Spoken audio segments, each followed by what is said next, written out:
Everyone, Verma जी classes में आप लोग का स्वागत है। आज की वीडियो में हम लोग कक्षा 10 का गणित का पूरे किताब का फार्मूला देखेंगे पूरे कॉन्सेप्ट के साथ। अगर आप वीडियो बनाए हैं तो चैनल को सब्सक्राइब कर दीजिए और वीडियो के लास्ट तक बने रहिए। और इस वीडियो से आप लोग का 4 नंबर पक्का हो जाएगा, ठीक है। तो चलिए देर न करते हुए वीडियो को स्टार्ट करते हैं। तो देखिए, पहले हम चैप्टर 1 से देखते हैं, वास्तविक संख्याएं, जिसको रियल नंबर कहते हैं, ठीक है। तो अब पहले जानेंगे कि संख्याएं यानी संख्याएं कितने प्रकार की होती हैं। तो देखिए, संख्याएं दो प्रकार की होती है, एक होता है वास्तविक संख्या, एक होता है काल्पनिक संख्या, ठीक है। अब जानेंगे कि काल्पनिक संख्या कहते किसे हैं। तो देखिए, अगर कोई संख्या करड़ी में क्या हो, माइनस में हो, तो उसे क्या कहें, काल्पनिक संख्या है। जैसे में मान लीजिए, मान लो ये संख्या लिख दिए, इसमें मान लीजिए -3 लिख दिए, ठीक है। तो ये करड़ी में भी है और इसमें माइनस भी है, ठीक है। तो ये कौन सी संख्या हो जाएगी, तो काल्पनिक संख्या हो जाएगी, ठीक है। अब जानेंगे कि वास्तविक संख्या है क्या, वास्तविक संख्या। तो चलिए देखते हैं वास्तविक संख्या।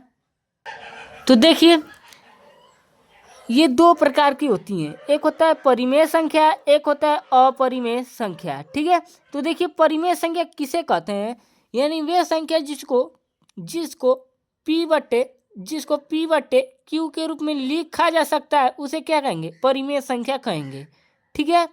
मान लीजिए यहाँ पर 1/2 लिखा गया, ठीक है। तो आप कहेंगे कि ये कौन सी संख्या है, तो ये परिमेय संख्या है, ठीक है। जो p बटे की यानी कि जो बटे में लिखा जाए वही क्या है, परिमेय संख्या, ऐसे आप समझ जाइए, ठीक है। यानी जो संख्या क्या बटे में लिखा जाए उसे क्या कहते हैं, परिमेय संख्या कहते हैं, ठीक है। तो चलिए देखिए, यहाँ पर एक सवाल पूछता है कि 3.33 ये शांत है या अशांत, ठीक है, या अपरिमेय है या अपरिमेय। देखिए, जो 3 है यहाँ पर क्या रिपीट हो रही है, जैसे में देखिए 3.3333, ठीक है। यानी अनंत तक क्या ये क्या हो रही है, रिपीट हो रही है। तो ये कौन सी संख्या हो जाएगी, परिमेय संख्या हो जाएगी, ठीक है। अगला देख लीजिए, ठीक है। तो देखिए, ये क्या हो जाएगी, परिमेय संख्या हो जाएगी। तो अब देखिए, अपरिमेय संख्या, अपरिमेय संख्या जो कि करड़ी में हो, यानी वे संख्या क्या हो जो करड़ी में हो, उसे क्या कहेंगे, अपरिमेय संख्या कहेंगे, ठीक है। जो संख्या क्या हो करड़ी में हो वह कौन सी संख्या कहलाता है, अपरिमेय संख्या। अब देखिए, ये देखिए, ये ऐसा दे दिया 4.04004000004, ठीक है। न तो ये रिपीट हो रही है और न यह क्या हो रही है, न ये कड़ी में, ठीक है, ये कड़ी में भी ये बार बार रिपीट हो रही है, ठीक है, और न इसका अंत है कभी, ठीक है। तो ये कौन सी संख्या हो जाएगी, अपरिमेय संख्या हो जाएगी, ठीक है। तो अब जान लेते हैं हम लोग पूर्ण संख्या, क्या पूर्ण संख्या, ठीक है। ये छोटा छोटा कॉन्सेप्ट आप लोगों को बता रहा हूँ, ठीक है, और पूरा मैंने लिख कर लिखा रहा है इसको, ठीक है। तो देखिए, पूर्णांक यानी पूर्णांक किसे कहते हैं, यानी वे संख्या जो जीरो से लेकर के अनंत तक, जीरो से लेकर अनंत तक होती हैं, उसे पूर्णांक संख्या कहते हैं। क्या कहते हैं, पूर्णांक संख्या कहते हैं। वे संख्याएं जो क्या होती हैं, जीरो से लेकर के अनंत तक होती हैं, ठीक है। यानी कि जहाँ इसका अंत होता है, ठीक है, वहाँ तक ये संख्या क्या कहलाती है, पूर्णांक कहलाती है। मुझे ऐसा है कि आप लोगों को समझ में आ गया होगा, ठीक है। अगला आता है पूर्ण संख्या। अब देखिए, पूर्ण संख्या होता क्या है, इसके बारे में हम थोड़ा जान लेते हैं, ठीक है।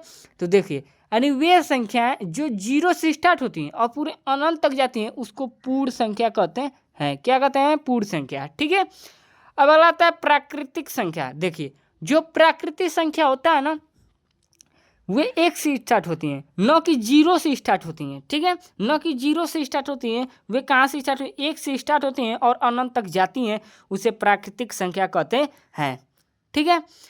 अब जानेंगे कि जो प्राकृतिक संख्या होती है ना, ये दो प्रकार की होती है, एक होता है सम संख्या, एक दूसरा होता है विषम संख्या, ठीक है। तो देखिए, अब सम संख्या कहेंगे किसे, ठीक है, यानी वे संख्याएं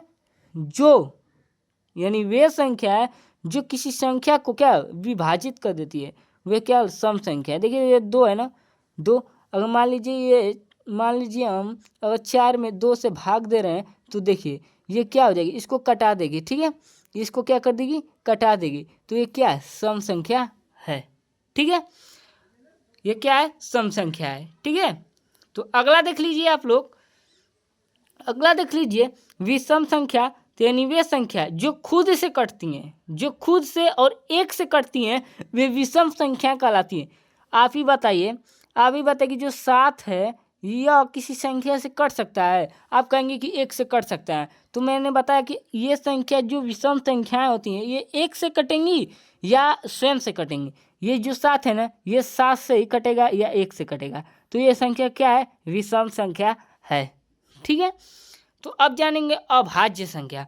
अभाज्य संख्या, ठीक है, यानी देखिए अभाज्य यानी जैसे में क्या है, 2 है, 3 है, 5 है, 7 है, ये क्या अभाज्य संख्या है। और सबसे छोटी अभाज्य संख्या क्या है, 2 है। ये पूछता है आपका 1 नंबर में पूछ सकता है कि सबसे छोटी अभाज्य संख्या कौन सी है, तो क्या कौन है, 2 है, ठीक है, क्या है, 2 है, ठीक है। तो देखिए अगला आता है भाज्य संख्या। भाज्य संख्या होता क्या है, देखिए जो 4 है ना, 4 होगा, 6 हो जाएगा, 8 हो जाएगा, ठीक है, 9 हो जाएगा, यानी वे संख्याएं, ठीक है, यानी वे संख्याएं जो 2 से और किसी अन्य संख्या से भी क्या ये कट सकती हैं उसे क्या भाज्य संख्या कहते हैं, ठीक है।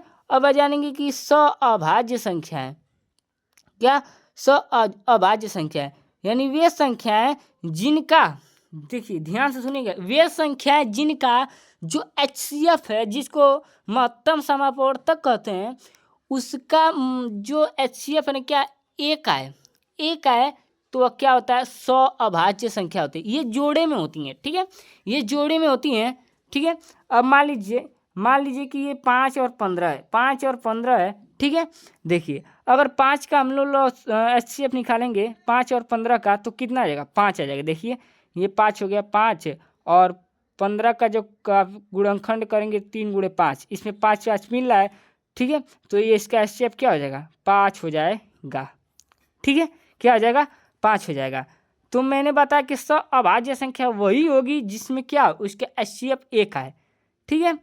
तो चलिए हम आगे चलते हैं। तो देखिए अब अगला आता है बहुपद का सूत्र। बहुपद का सूत्र अगला आता है शून्यकों का योगफल बराबर -x का गुणांक बटे x² का गुणांक। देखिए ये होता है बहुपद, देखिए ये होता है ax² + bx + c, ठीक है, ये होता है। देखिए जहाँ पर x आप कहेंगे कि x² का गुणांक क्या है, तो a है, क्या है, a है, ठीक है। यानी b का जो गुणांक है क्या है, b का जो गुणांक है क्या है, सॉरी x का जो गुणांक है क्या है, b है, क्या है, b है, ठीक है। अब देखिए c का गुणांक क्या है, तो c क्या है, 1 है, ठीक है, यानी c का c है, ठीक है। आगे देख लीजिए, अब देखिए इसका सूत्र क्या होता है, इसके बारे में हम थोड़ा जान लेते हैं। देखिए इसका देखिए जो शून्यकों का जो शून्यक होते हैं ना उसको अल्फा और बीटा से प्रदर्शित करते हैं, ठीक है। और जहाँ -x है ना, -x, देखिए मैंने बताया कि -x है, ये देखिए यहाँ पर, देखिए यहाँ पर x है ना, x का गुणांक क्या है, b है, तो वहीं पर b लिखा हूँ, यहाँ माइनस था तो यहाँ माइनस हो गया है, ठीक है। अब देख लीजिए x² का गुणा, x² गुणांक क्या है, यहाँ पे x² गुणांक क्या है, a है, तो a यहाँ पर लिखा है, ठीक है। तो अगला सूत्र देख लीजिए आप लोग, अगला सूत्र देख लीजिए। तो देखिए अगला था शून्यकों का गुणनफल, शून्यकों का गुणनफल और चर पद बटे x² का गुणांक और चर पद, ठीक है। अब जानते हैं कि शून्यकों के जो शून्यक होते हैं, ठीक है, उसको अल्फा और बीटा से प्रदर्शित करते हैं। देखिए अचर पद, देखिए जो c है ना ये क्या है, अचर पद है, तो c लिखा हूँ x² का गुणांक, जो कि x² का जो गुणांक होता है, देखिए x² का गुणांक क्या a है, ठीक है। तो यहाँ पे क्या है, a लिखा हूँ। तो देखिए अगला आता है द्विघात बहुपद का सूत्र, द्विघात बहुपद का सूत्र, ठीक है। तो चलिए द्विघात बहुपद का सूत्र देख लेते हैं।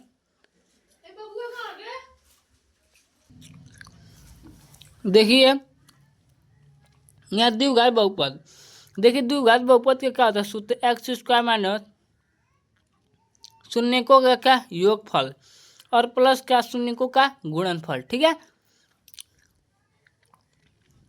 मान लीजिए ये आप लोग का शून्यकों का योगफल दे दिया 4, ठीक है, और गुणनफल दे दिया 5, ठीक है। अब बताइए कि इससे आप कैसे बनाएंगे क्या द्विघात बहुपद, ठीक है। तो जहाँ एक्स स्क्वायर है ना, एक्स स्क्वायर, उसी तरह इसको लिख दीजिएगा, माइनस है तो माइनस लिख दीजिए। शून्यकों का योगफल के स्थान पर क्या 4 है, यानी 4 है तो यहाँ पर 4 लिख देंगे, और प्लस है तो प्लस क्या, प्लस शून्यकों का गुणनफल है, शून्यकों का गुणनफल के आगे क्या लिख देंगे 5 लिख देंगे, ठीक है।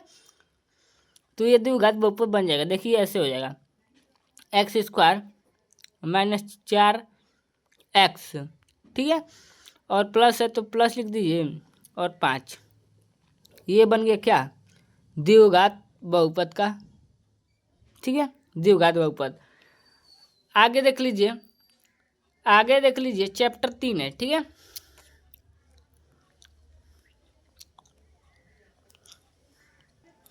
देखिए चैप्टर 3 है दो चर वाले रैखिक समीकरण, ठीक है। देखिए इसका देखिए सूत्र होता है, ठीक है, इसका देखिए इसका a1x plus b1 plus c1 बराबर 0, यहाँ पर 0 हो गया तो क्या रैखिक समीकरण बन गया है, ठीक है। यानी इसका a2x plus b2y plus c2 बराबर 0, ये दूसरा समीकरण है, ठीक है। तो देखिए यहाँ से सवाल क्या पूछता है इसके बारे में हम थोड़ा जान लेते हैं। देखिए मैंने सारणी बनाया है, देखिए जब रेखाएं एक दूसरे को प्रतिच्छेदित करें, देखिए ये संख्या ऐसे क्या एक दूसरे को प्रतिच्छेदित कर रही हैं, ठीक है। तो ये एक दूसरे को देखिए ये दूसरे के आर पार हैं, ठीक है, एक दूसरे को ये क्या कर रही हैं काट रही हैं, ठीक है। तो ये क्या करें प्रतिच्छेद करें, तो इसको इस रेखाओं को क्या कहेंगे प्रतिच्छेदी रेखाएं कहेंगे, ठीक है। अब देखिए इसका पूछेगा कि इसका कितने हल है, तो अद्वितीय हल है, क्या अद्वितीय हल है, ठीक है, क्या है अद्वितीय हल है। तो मान लीजिए आप लोग को एग्जाम्पल से मैं समझा सकता हूँ। देखिए मान लीजिए 4x प्लस का 5y प्लस 6 बराबर 0, ठीक है। अब मान लीजिए 5x प्लस का 7y प्लस 9 बराबर 0, ठीक है। तो जहाँ a1 है ना, a1 की जगह क्या है 4 लिख देंगे, 4, और जो a2 है a2 वहाँ पर 5 लिख दीजिए। देखिए ये a1 हो गया और ये क्या हो गया a2, ठीक है, ये हो गया b1, ये हो गया क्या b2, ठीक है। अब देखिए ये जो a1 है ना, a1 के स्थान पर क्या लिख देंगे, देखिए आप लोग को दिख नहीं रहा होगा, देख लीजिए जहाँ पर an है an वहाँ पर क्या 4 लिख देंगे, तो 4 लिख दीजिए, ठीक है। और जहाँ a2 है वहाँ पर क्या 5 लिख देंगे। अब देखिए अब बराबर कर लीजिए, ठीक है, क्या कर लीजिए बराबर कर लीजिए। अब देखिए जहाँ b1 है तो b1 के स्थान में क्या 5, ठीक है, क्या b1 के स्थान में क्या 5 और b2 के 7, क्या ये दोनों आपस में बराबर हैं, क्या ये आपस में बराबर है, नहीं बराबर है। तो ये इसके क्या हो सकते हैं अद्वितीय हल है, क्या है अद्वितीय हल है, ठीक है। जब एक रेखा देखिए मान लीजिए कोई रेखा है, ऐसे समझिए मान लीजिए कोई रेखा है, ठीक है, और इसी रेखा पर से एक और रेखा जा रही है, तो उस रेखा को क्या कहेंगे समपाती रेखाएं कहेंगे, क्या कहेंगे समपाती रेखाएं कहेंगे। और जी इसके ये सूत्र है, ठीक है, a1/a2 बराबर b1/b2 और c1/c2, और इसके अनेक हल हैं, अनेक हल हैं, ठीक है। अगला देख लीजिए जब दो रेखाएं क्या एक दूसरे के समानांतर हो, ठीक है, यानी कि वे एक दूसरे को कहीं काटती नहीं हुए क्या समांतर रेखाएं कहलाती हैं, ठीक है। और इसके क्या कोई हल नहीं है, ठीक है, ये इसका फार्मूला है, लिख लीजिए, ठीक है। चलिए आप लिख लीजिए, अगला चलते हैं द्विघात समीकरण पर। तो देखिए ये हम लोग का सिरधराचार्य सूत्र विधि, ठीक है। ये सूत्र होता है -b प्लस माइनस कड़ी में b² - 4ac/2a, ठीक है। अब देखिए आपको अगर सिरधराचार्य का सूत्र याद है तो आपको विविधकर का भी सूत्र याद हो जाएगा। आप बस इसको हटा दीजिए, और जो ये कड़ी में ना इसको बाहर कर यहाँ पर लिख दीजिए, ठीक है। तो ये विविधकर का सूत्र होता है, इसे d से प्रदर्शित करते हैं, ठीक है, इसे डी से प्रदर्शित करते हैं, ठीक है। अब देखिए कुछ महत्वपूर्ण बिंदु या नोट कीजिए, नोट में लिखिए, यहाँ पे देखिए मोस्ट इम्पोर्टेंट है, यहाँ पे देखिए नोट कीजिए, नोट कीजिए, ठीक है।